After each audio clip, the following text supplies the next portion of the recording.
Hello everyone, I'm back with another movie review. It's another samurai film, and it comes to us from the director of Seven Samurai, made in 1961 and taking influence from the 1942 film The Glass Key and the 1931 novel Red Harvest. Yojimbo.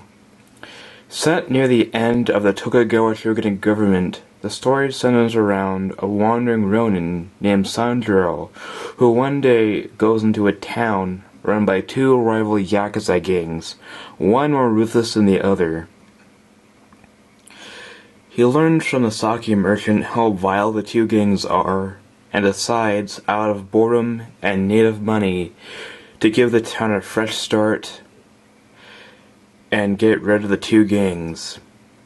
Relying on his skill with a blade and his wits, his strategies are as follows. He'll trick one gang into believing that the other committed an act of violence against them, or rip them off in business somehow, when really it was Sanjuro doing the deed. This leads to a scrimmage between the two gangs, diminishing both numbers.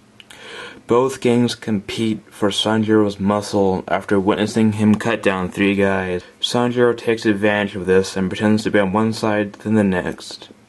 Everything seems to be going very well until a returning yakuza with a pistol named Anunsuke proves to be a thorn in Sanjuro's side. Yojimbo is an excellent, very fun black comedy with well-written and witty dialogue and fantastic action.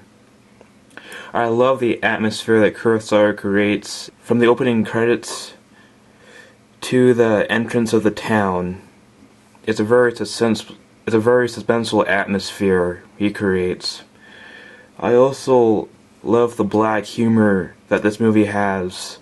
There is one line when Sanjuro makes his first kill and says, "Cooper, 2 coffins, wait, maybe 3. Then there's also the scene where a dog is seen running around with a hand in its mouth. That's a perfect visual to show how messed up the two towns are. Like I said, one gang is more ruthless than the other, and before the movie is over, the less ruthless gang gets completely wiped out, and you sympathize with them because it's in a pretty cold-blooded way. The characters are fantastic, like Sanjuro, played by Kurosawa regular Toshiro Mifune. He's got a wry sense of humor. He's not just a hired gun or swordsman, whatever. He's really smart, and it's interesting to see how his plan is executed. Then there's the villain of the piece, Anunsuke. He is just as smart as Sanjuro. He's played by Tetsu Nakadai, who some film fans will recognize him from The Human Condition and a bunch of other Japanese films, most notably samurai movies.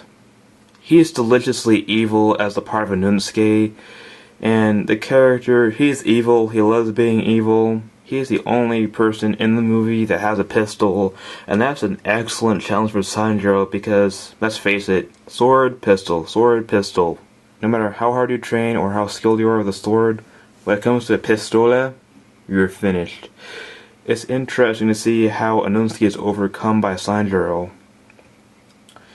Then there's the innkeeper, who's hard on Sanjuro because he's bringing more death to the town, but he softens to him when he sees Sanjuro rescue a family who suffered the gang's wrath when the father owed them debts.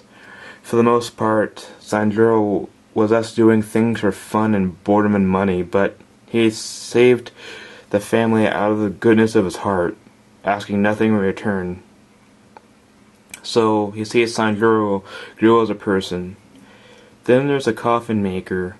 He's really enjoying the business that the gangs are giving him by wiping each other out.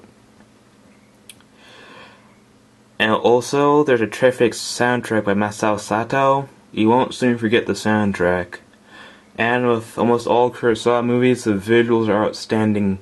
I love the cinematography by Kazuo Miyazawa and Takao Saito. Their unconventional close-ups, tracking, and panning shots are great to look at. So for a very fun time, check out Yojimbo.